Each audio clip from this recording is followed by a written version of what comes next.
ਹੁਣ ਫਰਟੀਲਾਈਜ਼ਰ की गल करांगे जिहड़ी आपां इहदे विच न्यूट्रीशन की नरमे की नैक्सट जिहड़ियां सब तो पहला की है कि फर्टिलाइज़र तो जिहड़ी जनरल रैकमेंडेशनस है वो तो हैगियां ही है। इस तो इलावा जिहड़ी कोई घाट या कोई प्रॉब्लम आई हुई है नरमे के उत्ते सो उन्होंने आप किस तरह डिटैक्ट करना है कि किस तरह के न्यूट्रीएंट की घाट हो सकती है।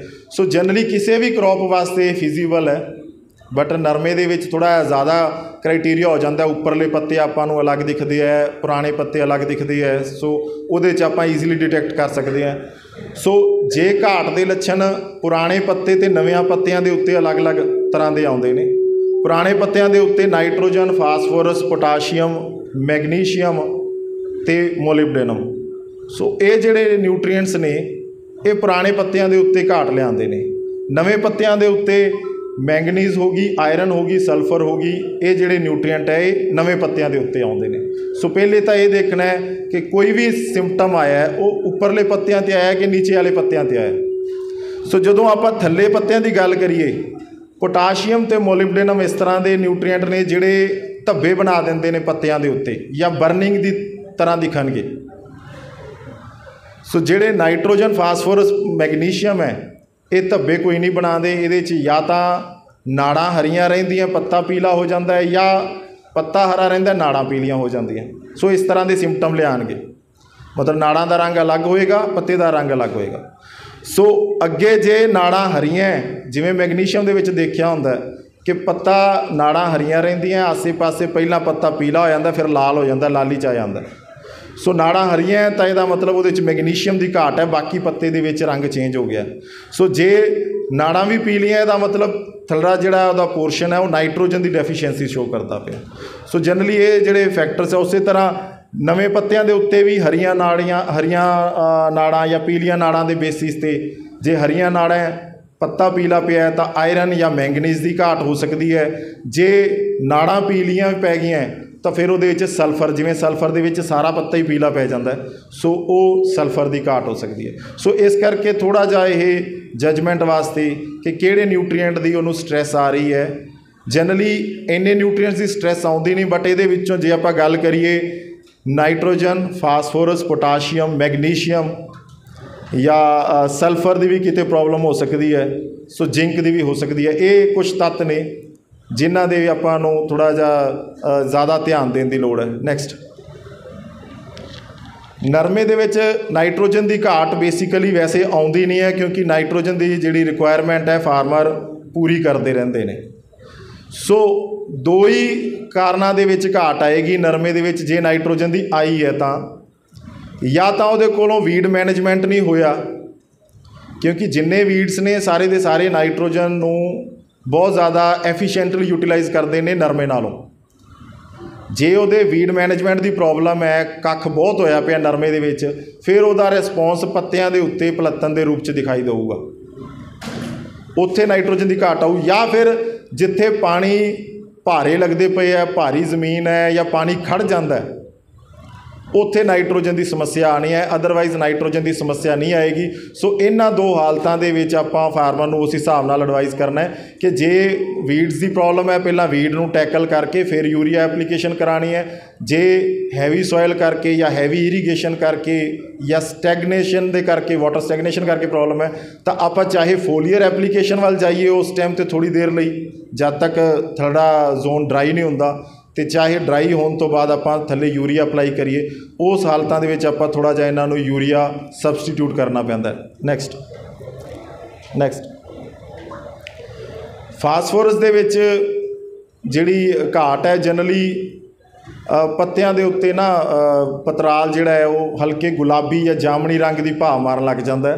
नैक्सट करो मतलब थोड़ा जिहा ना जिवें किनारियां दे उत्तों या उपर पतराल या हल्के जामनी जे रंग की भाव मारता है। जनरली फास्फोरस जिहड़ा है वो बहुत ज़्यादा मोबिलिटी पक्षों हैंडीकैप्ड है एक तरह का ना सॉयल च बहुत ज़्यादा मूव करता है ना प्लांट च बहुत ज़्यादा मूव करता है। सो इस करके ये जिहड़ी प्रॉब्लम है वो खास करके इत्थे इन्हां क्रॉप्स दे विच आउंदी नहीं है क्योंकि टैंपरेचर बहुत ज़्यादा उहदे नाल जे आपां फास्फोरस पाई हुई है क्रॉप नूं सो उहदी जिहड़ी है वाटर सोलबिलिटी है ਉਹ ਵੱਧ ਜਾਂਦੀ ਹੈ, ਉਹਦੇ ਨਾਲ ਪ੍ਰੋਬਲਮ ਆਉਣੀ ਨਹੀਂ ਚਾਹੀਦੀ। ਬਟ ਫਿਰ ਵੀ ਅਗਰ ਕਲਾਊਡੀ ਵੈਦਰ ਜ਼ਿਆਦਾ ਰਹਿੰਦਾ, ਥੋੜ੍ਹੇ ਜਿਹੇ ਜੋ ਮੌਸਮ ਜਿਹੜਾ ਵਾਰ-ਵਾਰ ਬਰਸਾਤਾਂ ਪੈਂਦੀਆਂ ਰਹਿੰਦੀਆਂ ਜਾਂ ਕਲਾਊਡਸ ਬਣੇ ਰਹਿੰਦੇ ਨੇ ਮੌਸਮ ਦੇ ਵਿੱਚ, ਫਿਰ ਹੋ ਸਕਦਾ ਥੋੜ੍ਹੀ ਜਿਹੀ ਇਹਦੀ ਸਮੱਸਿਆ ਆਵੇ। ਨਹੀਂ ਤਾਂ ਇਹਦੀ ਜਨਰਲੀ ਜਿਹੜੀ ਆਪਾਂ ਬੇਸਲ ਡੋਜ਼ ਅਪਲਾਈ ਕਰਦੇ ਹਾਂ ਉਹਦੇ ਨਾਲ ਹੀ ਇਹਦੀ ਜਿਹੜੀ ਰਿਕੁਆਇਰਮੈਂਟ ਹੈ ਫਾਸਫੋਰਸ ਦੀ ਪੂਰੀ ਹੋ ਜਾਂਦੀ ਹੈ। ਨੈਕਸਟ, ਇਹ ਜਿਹੜਾ ਫਾਸਫੋਰਸ ਹੈ ਇਹ ਇੰਪੋਰਟੈਂਟ ਆਪਾਂ ਨੂੰ ਸਾਰਿਆਂ ਨੂੰ ਪਤਾ ਹੈ ਕਿ ਰੂਟ ਡਿਵੈਲਪਮੈਂਟ ਵਾਸਤੇ ਇੰਪੋਰਟੈਂਟ ਹੈ। ਜੇ ਰੂਟਸ ਡਿਵੈਲਪ ਅੱਛੀਆਂ ਹੋਣਗੀਆਂ ਇਹਦੀਆਂ ਨਰਮੇ ਦੀਆਂ, ਸੋ ਦੂਸਰੇ ਨਿਊਟਰੀਐਂਟਸ ਦਾ ਜਿਹੜਾ ਜਾਂ ਵਾਟਰ ਕਰਕੇ ਜਿਹੜੀ ਸਟਰੈਸ ਆਉਂਦੀ ਹੈ ਉਹ ਇਹਦੇ ਵਿੱਚ ਨਹੀਂ ਆਏਗੀ। ਨੈਕਸਟ, ਪੋਟਾਸ਼ੀਅਮ ਦਾ ਜਿਵੇਂ ਦੱਸਿਆ ਕਿ ਪੱਤੇ ਕਿਨਾਰਿਆਂ ਤੋਂ ਪਹਿਲਾਂ ਪੀਲੇ ਹੋਣੇ ਚਾਲੂ ਹੁੰਦੇ ਨੇ, ਬਾਅਦ ਦੇ ਵਿੱਚ ਬਿਲਕੁਲ ਬਰਨਿੰਗ ਜਿਸ ਤਰ੍ਹਾਂ ਹੋਈ ਹੁੰਦੀ ਹੈ ਪੱਤੇ ਦੀ, ਉਸ ਤਰ੍ਹਾਂ ਦੇ ਸਿੰਪਟਮ ਦਿਖਾਈ ਦਿੰਦੇ ਨੇ। ਸੋ ਪੋਟਾਸ਼ੀਅਮ ਜਿਹੜਾ ਨੈਕਸਟ ਕਰੋ, ਇਸ ਤਰ੍ਹਾਂ ਜਿਵੇਂ ਉਹ ਪੱਤਾ ਦਿਖਾਇਆ ਜਿਹਦੇ ਵਿੱਚ ਬਿਲਕੁਲ ਬਰਨਿੰਗ ਹੋਈ ਹੋਈ ਹੈ, ਜਾਂ ਦੂਸਰੇ ਪੱਤੇ ਜਿਨ੍ਹਾਂ 'ਚ ਕਿਨਾਰਿਆਂ ਤੋਂ ਪੱਤਾ ਪੀਲਾ ਪਿਆ ਹੋਇਆ ਹੈ, ਸੋ ਇਹ ਜਨਰਲੀ ਪੋਟਾਸ਼ੀਅਮ ਦੇ ਡੈਫੀਸ਼ੀਐਂਸੀ ਦੇ ਸਿੰਪਟਮ ਨੇ। ਹੁਣ ਪੋਟਾਸ਼ੀਅਮ ਜਿਹੜੀ ਹੈ ਆਮ ਤੌਰ 'ਤੇ ਜੇ ਫਾਰਮਰ ਨੇ 20 ਕਿਲੋ ਜਾਂ 25 ਕਿਲੋ ਪੋਟਾਸ਼ ਬਿਜਾਈ ਮੌਕੇ ਪਾਈ ਵੀ ਹੋਈ ਹੈ, ਫਿਰ ਵੀ ਫਲਾਵਰਿੰਗ ਦੇ ਟਾਈਮ ਦੇ ਉੱਤੇ ਕਿਉਂਕਿ ਹੈਵੀ ਬੀਅਰਿੰਗ ਆਪਣੀ ਜਿਹੜੀ ਕਰੋਪ ਹੁੰਦੀ ਹੈ ਕਾਟਨ ਦੀ, ਸੋ ਉਸ ਟਾਈਮ ਦੇ ਉੱਤੇ ਪੋਟਾਸ਼ੀਅਮ ਦੀ ਡੈਫੀਸ਼ੀਐਂਸੀ ਆਉਣਾ ਸੁਭਾਵਿਕ ਹੈ, ਕਿਉਂਕਿ 70% ਪੋਟਾਸ਼ੀਅਮ ਅਪਟੇਕ ਉਸ ਟਾਈਮ ਦੇ ਉੱਤੇ ਹੋਣਾ। ਜਿੰਨਾ ਪਹਿਲਾਂ ਪਾਇਆ ਹੈ ਨਾ, ਗਰੋਥ ਵਾਸਤੇ ਬਹੁਤ 30% ਦੀ ਰਿਕੁਆਇਰਮੈਂਟ ਹੈ। ਫਲਾਵਰਿੰਗ ਸਟੇਜ 'ਤੇ ਇਮੀਡੀਏਟਲੀ ਇਹਦੇ ਜਿਹੜਾ ਅਪਟੇਕ ਹੈ ਤਕਰੀਬਨ 2 ਕਿਲੋ 2.5 ਕਿਲੋ ਰੋਜ਼ ਦਾ ਕਿੱਲੇ ਦੇ ਵਿੱਚੋਂ ਪੋਟਾਸ਼ੀਅਮ ਚੱਕਦੀ ਹੈ ਉਸ ਟਾਈਮ ਦੇ ਉੱਤੇ। ਸੋ ਜੇ ਪੋਟਾਸ਼ੀਅਮ ਦੀ ਉਸ ਟਾਈਮ ਦੇ ਉੱਤੇ ਆਪਾਂ ਇਹਨੂੰ ਅਵੇਲੇਬਿਲਿਟੀ ਨਹੀਂ ਕਰਾਉਂਦੇ ਹਾਂ, ਸੋ ਉਸ ਟਾਈਮ 'ਤੇ ਇਹ ਜਿਹੜੇ ਸਿੰਪਟਮ ਹੈ ਇਹ ਆ ਜਾਂਦੇ ਨੇ, ਜਿਹਨੂੰ ਆਪਾਂ ਬਾਅਦ ਦੇ ਵਿੱਚ ਐਂ ਵੀ ਕਹਿ ਦਿੰਦੇ ਹਾਂ ਕਈ ਵਾਰੀ ਕਿ ਨਰਮਾ ਸ਼ਾਰਟ ਮਾਰ ਗਿਆ ਜਾਂ ਕੋਈ ਹੋਰ ਪ੍ਰੋਬਲਮ ਆ ਗਈ। ਮੈਗਨੀਸ਼ੀਅਮ ਕਰਕੇ ਵੀ ਹੋ ਜਾਂਦੇ ਨੇ ਜੇ ਲਾਲੀ ਆਈ ਹੈ, ਅਤੇ ਨਹੀਂ ਤਾਂ ਇਸ ਤਰ੍ਹਾਂ ਦੇ ਸਿੰਪਟਮ ਦੇ ਨਾਲ ਵੀ ਪ੍ਰੋਸੀਡ ਕਰ ਜਾਂਦਾ ਹੈ। ਇਸ ਕਰਕੇ ਜਿਹੜਾ ਪੋਟਾਸ਼ੀਅਮ ਹੈ ਇਹਦੀ ਜਿਹੜੀ ਆਪਾਂ ਸਪਲਾਈ ਕਰਨਾ ਹੈ ਬੇਸਲ ਡੋਜ਼ ਦੇ ਨਾਲ ਨਾਲ ਆਪਾਂ ਇਹਨੂੰ ਫਲਾਵਰਿੰਗ ਜਿਹੜੀ ਸਟੇਜ ਸ਼ੁਰੂ ਹੁੰਦੀ ਹੈ, ਹੁਣ ਫਲਾਵਰਿੰਗ ਸਟੇਜ ਸ਼ੁਰੂ ਹੁੰਦੇ ਵੀ ਨੈਕਸਟ ਫਲਾਵਰਿੰਗ ਸਟੇਜ ਸ਼ੁਰੂ ਹੁੰਦੇ ਵੀ ਆਪਾਂ ਕਹਿ ਸਕਦੇ ਹਾਂ ਕਿ ਇਸ ਤਰ੍ਹਾਂ ਨਹੀਂ ਹੈ ਕਿ ਜਦੋਂ ਆਪਾਂ ਨੂੰ ਫੁੱਲ ਦਿਖ ਗਿਆ ਪਹਿਲਾਂ ਉਸ ਟਾਈਮ ਦੇ ਉੱਤੇ ਇਹਦੀ ਨਾਈਟ੍ਰੋਜਨ ਦੀ ਰਿਕੁਆਇਰਮੈਂਟ ਸ਼ੂਟ ਅਪ ਹੋ ਗਈ ਹੈ ਅਤੇ ਆਪਾਂ ਦਵਾ ਦਵੇ ਇਹਨੂੰ ਨਾਈਟ੍ਰੋਜਨ ਦੀਆਂ ਪੋਟਾਸ਼ੀਅਮ ਦੀਆਂ ਸਪਰੇਅ ਸ਼ੁਰੂ ਕਰ ਦਈਏ। ਸੋ ਜਨਰਲੀ ਜਿਸ ਤਰ੍ਹਾਂ ਮੈਂ ਦੱਸਿਆ ਨਾ ਕਿ ਹਰ 3 ਦਿਨਾਂ ਬਾਅਦ ਉੱਪਰ ਨੂੰ ਫੁੱਲ ਵਜਾਉਂਦਾ ਹੈ ਇੱਕ ਵਾਈਟ, ਹਰ 6 ਦਿਨਾਂ ਬਾਅਦ ਹੋਰੀਜ਼ੋਨਟਲ ਫਲਾਵਰਿੰਗ ਪ੍ਰੋਸੀਡ ਕਰਦੀ ਹੈ। ਸੋ ਜਨਰਲੀ ਫਸਟ ਫਲਾਵਰ ਆਉਣ ਤੋਂ ਬਾਅਦ ਨਾ ਤਕਰੀਬਨ 12-15 ਦਿਨਾਂ 'ਤੇ ਇਹੋ ਜਿਹੀ ਸਟੇਜ ਆਉਂਦੀ ਹੈ ਜਦੋਂ ਇੱਕੋ ਦਿਨ ਦੇ ਵਿੱਚ 3 ਚਿੱਟੇ ਫੁੱਲ ਨਜ਼ਰ ਆਉਣਗੇ, ਇੱਕ ਉੱਪਰਲੀ ਛਤਰੀ 'ਚ, ਇੱਕ ਵਿਚਕਾਰਲੀ ਛਤਰੀ 'ਚ, ਇੱਕ ਥੱਲੇ ਸਾਈਡ ਵਾਲੀ ਬ੍ਰਾਂਚ 'ਤੇ 12-15 ਦਿਨਾਂ 'ਤੇ। ਜੇ ਆਮ ਤੌਰ 'ਤੇ ਆਪਾਂ ਇਹਨੂੰ ਐਂ ਲਾ ਲਈਏ ਕਿ 65-70 ਦਿਨਾਂ 'ਤੇ 773 ਫਲਾਵਰ ਕਰਦਾ ਹੈ ਜਾਂ 75 ਦਿਨਾਂ 'ਤੇ 776 ਫਲਾਵਰ ਕਰਦਾ ਹੈ, ਤਾਂ ਉਹਦੇ ਤੋਂ 15 ਦਿਨਾਂ ਬਾਅਦ ਆਪਾਂ ਇਹੋ ਜਿਹੀ ਜਦੋਂ ਸਟੇਜ ਆ ਗਈ ਕਿ 3 ਜਾਂ 4 ਵਾਈਟ ਕਲਰ ਦੇ ਫਲਾਵਰ, ਇਹ ਧਿਆਨ ਰੱਖਣਾ ਹੈ ਕਿ ਆਪਾਂ ਫੁੱਲ ਜਦੋਂ ਕਾਊਂਟ ਕਰਦੇ ਹਾਂ ਤਾਂ ਵਾਈਟ ਕਲਰ ਦੇ ਫਲਾਵਰ ਦਾ ਧਿਆਨ ਰੱਖਣਾ ਹੈ। ਜਿਹੜੇ ਪਿਛਲੇ ਦਿਨ ਪਏ ਹੋਣਗੇ ਉਹ ਪਿੰਕ ਕਲਰ ਦੇ ਹੋਏ ਪਏ ਹੋਣਗੇ, ਉਹਨਾਂ ਨੂੰ ਕਾਊਂਟਿੰਗ 'ਚ ਨਹੀਂ ਲੈਣਾ। 3 ਜਾਂ 4 ਵਾਈਟ ਫਲਾਵਰਸ ਜਦੋਂ ਇੱਕੋ ਦਿਨ 'ਚ ਜਿਹੜੇ ਇਮਰਜ ਹੁੰਦੇ ਨੇ ਉਹ ਆਪਾਂ ਨੂੰ ਦਿਖਣ ਲੱਗ ਗਏ, it means it's the right time to spray potassium nitrate. First spray ਉਸ ਟਾਈਮ ਦੇ ਉੱਤੇ ਆਪਾਂ ਸ਼ੁਰੂ ਕਰਨੀ ਹੈ। ਜਨਰਲੀ 80-85 ਦਿਨਾਂ 'ਤੇ ਸਟੇਜ ਆ ਜਾਂਦੀ ਹੈ। ਜੇ 776 ਦੀ ਗੱਲ ਕਰੀਏ ਵੱਧ ਤੋਂ ਵੱਧ 90 ਦਿਨਾਂ 'ਤੇ ਆ ਜਾਊਗੀ ਜੇ ਥੋੜ੍ਹੀ ਜਿਹੀ ਲੇਟ ਵਾਲੀਆਂ ਆਪਾਂ ਵਰਾਇਟੀਜ਼ ਦੀ ਗੱਲ ਕਰੀਏ। ਸੋ ਇਸ ਸਟੇਜ ਦੇ ਉੱਤੇ ਆਪਾਂ ਪੋਟਾਸ਼ੀਅਮ ਨਾਈਟ੍ਰੇਟ ਦੀਆਂ ਜਿਹੜੀਆਂ ਸਪਰੇਜ਼ ਰਿਕਮੈਂਡਡ ਹੈ ਉਹ ਕਰਨੀਆਂ। ਨੈਕਸਟ, ਪਿਛਲੀ ਮੈਗਨੀਸ਼ੀਅਮ ਦੀ ਆਪਾਂ ਸਾਰੇ ਜਾਣਦੇ ਹਾਂ ਜਿਹੜੇ ਲੱਛਣ ਆ। ਜ਼ਿੰਕ ਦੇ ਵਿੱਚ ਜਿਹੜੀ ਨਰਮੇ ਦੇ ਵਿੱਚ ਜ਼ਿੰਕ ਦੀ ਜ਼ਿਆਦਾ ਜਿਹੜੀ ਘਾਟ ਹੈ ਉਹ ਖਾਸ ਕਰਕੇ ਸ਼ਾਇਦ ਇਸ ਤਰ੍ਹਾਂ ਦੀ ਸਵੀਅਰ ਡੈਫੀਸ਼ੀਐਂਸੀ ਤਾਂ ਨਾ ਦੇਖਣ ਨੂੰ ਮਿਲੇ, ਬਟ ਜ਼ਿੰਕ ਦਾ ਦੂਸਰਾ ਇੱਕ ਡੈਫੀਸ਼ੀਐਂਸੀ ਸਿੰਪਟਮ ਹੈਗਾ ਕਿ ਜਿਹੜੇ ਇੰਟਰਨੋਡਲ ਲੈਂਥ ਹੈ ਇਹ ਬਹੁਤ ਘੱਟ ਜਾਂਦੀ ਹੈ। ਨਰਮੇ ਨੂੰ ਬੁਸ਼ੀ ਅਪੀਅਰੈਂਸ ਦਿੰਦਾ, ਜਿਵੇਂ ਇੱਕ ਝਾੜ ਜੀ ਹੁੰਦੀ ਹੈ ਨਾ ਉਸ ਤਰ੍ਹਾਂ ਦੀ ਅਪੀਅਰੈਂਸ ਦਊਗਾ। ਖਾਸ ਕਰਕੇ ਜਿਹੜੇ ਇਹ ਆਪਣੇ ਰੇਤਲੇ ਵਾਹਨ ਹੋਣਗੇ ਉਹਨਾਂ 'ਚ ਸਮੱਸਿਆ ਹੋਊਗੀ, ਯਾਨੀ ਕਿ ਉੱਥੇ ਡਿਵੈਲਪਮੈਂਟ ਤਾਂ ਹੁੰਦੀ ਪਈ ਹੈ ਹਰ ਨੋਡ ਦੀ, ਬਟ ਉਹਨਾਂ ਦੀ ਜਿਹੜਾ ਇੰਟਰਨੋਡਲ ਜਿਹੜੀ ਮੈਂ ਗੱਲ ਕਰਦਾ ਸੀਗਾ ਨਾ 2 ਜਾਂ 3 ਉਂਗਲਾਂ 'ਤੇ ਹੋਣੀ ਚਾਹੀਦੀ ਹੈ ਨੋਡ ਟੂ ਨੋਡ ਦਾ ਫਾਸਲਾ, ਉੱਪਰਲੀਆਂ ਖਾਸ ਕਰਕੇ ਨੋਡਸ ਦੀ ਗੱਲ ਕਰੀਏ। ਸੋ ਜੇ ਉਹ ਬਹੁਤ ਜ਼ਿਆਦਾ ਕਲੋਜ਼ ਬਣਦੀਆਂ ਪਈਆਂ ਸੋ ਉਹ ਵੀ ਇੱਕ ਜ਼ਿੰਕ ਦੀ ਡੈਫੀਸ਼ੀਐਂਸੀ ਦਾ ਸਿੰਪਟਮ ਹੋ ਸਕਦਾ ਹੈ।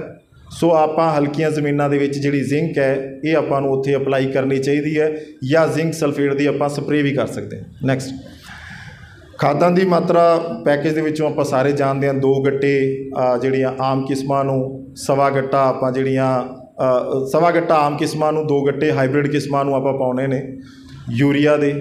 DAP ਜਿਹੜੀ ਹੈ ਉਹ 27 ਕਿਲੋ, ਅੱਧਾ ਗੱਟਾ ਬਜਾਈ ਮੌਕੇ ਨਾਲ। ਅਗਰ ਹਲਕੀ ਜ਼ਮੀਨ ਹੈ ਤਾਂ ਮੈਗਨੀਸ਼ੀਅਮ ਸਲਫੇਟ ਵੀ ਆਪਾਂ 25 ਕਿਲੋ ਪਾ ਸਕਦੇ ਹਾਂ, ਬੇਸਲ ਐਪਲੀਕੇਸ਼ਨ, ਉਹਦੇ ਵੀ ਰਿਜ਼ਲਟ ਠੀਕ ਆਉਂਦੇ ਨੇ। 20 ਕਿਲੋ ਪੋਟਾਸ਼ ਪਾਉਣੀ ਹੈ, ਇਹ ਜ਼ਰੂਰ ਪਾਉਣੀ ਹੈ। ਅਤੇ ਨਾਲ ਆਪਾਂ ਐਡਵਾਈਸ ਕਰਨਾ ਹੈ ਕਿ ਜੇ ਹਲਕੀ ਜ਼ਮੀਨ ਹੈ ਤਾਂ 10 ਕਿਲੋ ਜ਼ਿੰਕ ਸਲਫੇਟ ਵੀ ਪਾਉਣੇ ਹੈ, ਕਿਉਂਕਿ ਇਹ ਕਈ ਵਾਰੀ ਕੀ ਹੁੰਦਾ ਕਿ ਪੱਤਿਆਂ ਦੇ ਉੱਤੇ ਡੈਫੀਸ਼ੀਐਂਸੀ ਸਿੰਪਟਮ ਨਹੀਂ ਆਊਗੀ, ਬਟ ਨਰਮਾ ਅੰਦਰੋਂ ਮੰਨਦਾ ਪਿਆ ਹੁੰਦਾ ਡੈਫੀਸ਼ੀਐਂਸੀ ਨੂੰ, ਜਿਸ ਤਰ੍ਹਾਂ ਮੈਂ ਦੱਸਿਆ ਗਰੋਥ ਨਹੀਂ ਕਰੇਗਾ ਪ੍ਰੋਪਰ। ਸੋ ਉਹਨਾਂ ਹਾਲਤਾਂ ਦੇ ਵਿੱਚ ਆਪਾਂ ਇਹ ਜਿਹੜੀ ਜ਼ਿੰਕ ਸਲਫੇਟ ਹੈ 10 ਕਿਲੋ ਜ਼ਿੰਕ ਸਲਫੇਟ ਕਿੱਲੇ ਦੀ, ਇਹ ਵੀ ਪਾਉਣੀ ਹੈ। ਨੈਕਸਟ, ਇੱਕ ਜਿਹੜੀ ਮੇਜਰ ਸਮੱਸਿਆ ਹੁੰਦੀ ਹੈ ਫੁੱਲ ਡੋਡੀਆਂ ਦਾ ਕਿਰਨਾ, ਕਿਉਂਕਿ ਜਨਰਲੀ ਇਹਨਾਂ ਨੇ ਹੀ ਯੀਲਡ 'ਚ ਟਰਾਂਸਲੇਟ ਹੋਣਾ। ਸੋ ਜੇ ਫੁੱਲ ਡੋਡੀਆਂ ਬਹੁਤ ਜ਼ਿਆਦਾ ਕਿਰਦੀਆਂ ਪਈਆਂ, ਇਹਨਾਂ ਦੇ ਕਈ ਕਾਰਨ ਹੈ, ਜਿਵੇਂ ਪੋਟਾਸ਼ੀਅਮ ਨਾਈਟ੍ਰੋਜਨ ਦੀ ਲੋੜ ਇੱਕ ਤਾਂ ਹੋ ਗਈ ਕਿ ਕਿਉਂਕਿ ਪੋਟਾਸ਼ੀਅਮ ਦੀ ਇੱਕ ਤਰ੍ਹਾਂ ਦੀ ਹਿਡਨ ਹੰਗਰ ਹੁੰਦੀ ਹੈ ਨਰਮੇ ਦੇ ਵਿੱਚ। ਜੇ ਪੱਤਿਆਂ ਦੇ ਉੱਤੇ ਸਿੰਪਟਮ ਨਹੀਂ ਵੀ ਦਿਖਾਉਂਦਾ ਪਿਆ ਤਾਂ ਪੋਟਾਸ਼ੀਅਮ ਦੀ ਡੈਫੀਸ਼ੀਐਂਸੀ ਦੇ ਨਾਲ ਫਰੂਟ ਫਾਲ ਬਹੁਤ ਹੋਣ ਲੱਗ ਪੈਂਦਾ, ਜਾਂ ਪਾਣੀ ਦੀ ਘਾਟ ਹੈ, ਵੱਧ ਤਾਪਮਾਨ ਹੈ, ਕਲਾਊਡੀ ਵੈਦਰ ਹੈ, ਕਈ ਰੀਜ਼ਨਸ ਹੋ ਸਕਦੇ ਨੇ। ਸੋ ਅਲਟੀਮੇਟਲੀ ਜਿਹੜਾ ਮੈਨੇਜ ਕਰਨ ਵਾਲਾ ਉਹ ਇਹੀ ਹੈ ਕਿ ਇੱਕ ਤਾਂ ਨਰਮਾ ਬਹੁਤ ਜ਼ਿਆਦਾ ਸੰਘਣਾ ਨਾ ਹੋਵੇ, ਦੂਸਰਾ ਆਪਾਂ ਪੋਟਾਸ਼ੀਅਮ ਨਾਈਟ੍ਰੇਟ ਦੀ ਜਿਹੜੀ ਇਹਦੀ ਰਿਕੁਆਇਰਮੈਂਟ ਆ ਉਹ ਪੂਰੀ ਕਰਦੀ ਉਸ ਟਾਈਮ ਦੇ ਉੱਤੇ, ਕਿਉਂਕਿ ਇਹਦੇ ਨਾਲ ਜਿਹੜੀਆਂ ਦੂਸਰੀਆਂ ਸਟ੍ਰੈਸਿਸ ਹੈ, ਚਾਹੇ ਪਾਣੀ ਦੀ ਘਾਟ ਕਰਕੇ ਆਉਂਦੀ ਪਈ ਹੈ, ਚਾਹੇ ਹਾਈ ਟੈਂਪਰੇਚਰ ਕਰਕੇ ਆਉਂਦੀ ਹੈ, ਪੋਟਾਸ਼ੀਅਮ ਇੱਕ ਸਟ੍ਰੈਸ ਰਿਲੀਵਰ ਦੇ ਤੌਰ 'ਤੇ ਕੰਮ ਕਰਦਾ। ਸੋ ਪੋਟਾਸ਼ੀਅਮ ਆਪਾਂ ਜ਼ਰੂਰ, ਪੋਟਾਸ਼ੀਅਮ ਨਾਈਟ੍ਰੇਟ ਦੀ ਜਿਹੜੀ 13045 ਦੀ ਸਪਰੇਅ ਦੀ ਗੱਲ ਕਰਦੇ ਹਾਂ, ਸੋ ਇਹ ਆਪਾਂ ਜ਼ਰੂਰ ਕਰਵਾਉਣੀ ਹੈ। ਨੈਕਸਟ, ਸੋ ਇਹ ਉਹ ਪੋਟਾਸ਼ੀਅਮ ਨਾਈਟ੍ਰੇਟ ਦੀ ਗੱਲ ਕਰਦੇ ਪਏ ਸੀ। ਕਈ ਜਗ੍ਹਾ 'ਤੇ ਮਤਲਬ ਕਈ ਹੋਰ ਫਾਰਮੂਲੇਸ਼ਨਸ NPK ਦੀਆਂ ਜਾਂ ਹੋਰ ਚੀਜ਼ਾਂ ਦੀਆਂ ਆਉਂਦੀਆਂ। ਸੋ ਜਨਰਲੀ ਪੋਟਾਸ਼ੀਅਮ ਅਤੇ ਨਾਈਟ੍ਰੋਜਨ ਦੋਨੇ ਹੀ ਖੈਰ ਇਸ ਤਰ੍ਹਾਂ ਦੇ ਤੱਤ ਨੇ ਜਿਨ੍ਹਾਂ ਦੀ ਰਿਕੁਆਇਰਮੈਂਟ ਬਹੁਤ ਜ਼ਿਆਦਾ ਵੱਧ ਜਾਂਦੀ ਹੈ ਫਲਾਵਰਿੰਗ ਟਾਈਮ 'ਤੇ।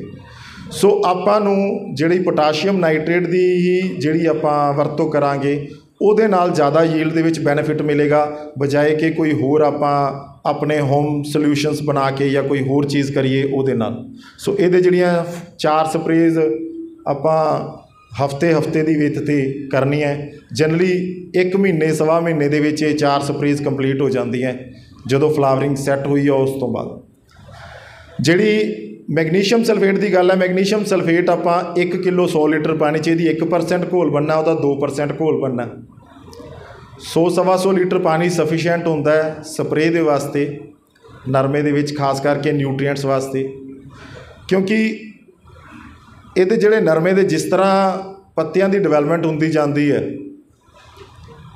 20 ਦਿਨਾਂ ਤੋਂ ਬਾਅਦ ਜਿਹੜਾ ਪੱਤਾ ਹੈਗਾ ਉਹਨੇ ਹੀ ਫੋਲੀਅਰ ਐਪਲੀਕੇਸ਼ਨ ਜਿਹੜੀ ਆ ਅਸੈਪਟ ਕਰਨੀ ਹੈ, ਅਤੇ 50-60 ਦਿਨਾਂ ਦਾ ਹੁੰਦੇ ਨਾ ਪੱਤੇ ਦੀ ਉਮਰ ਹੁੰਦੇ ਉਹ ਫੋਲੀਅਰਲੀ ਐਕਟਿਵ ਨਹੀਂ ਰਹਿੰਦਾ, ਉਹ ਫੋਲੀਅਰ ਐਪਲੀਕੇਸ਼ਨ ਨੂੰ ਐਬਜ਼ੋਰਬ ਨਹੀਂ ਕਰਦਾ।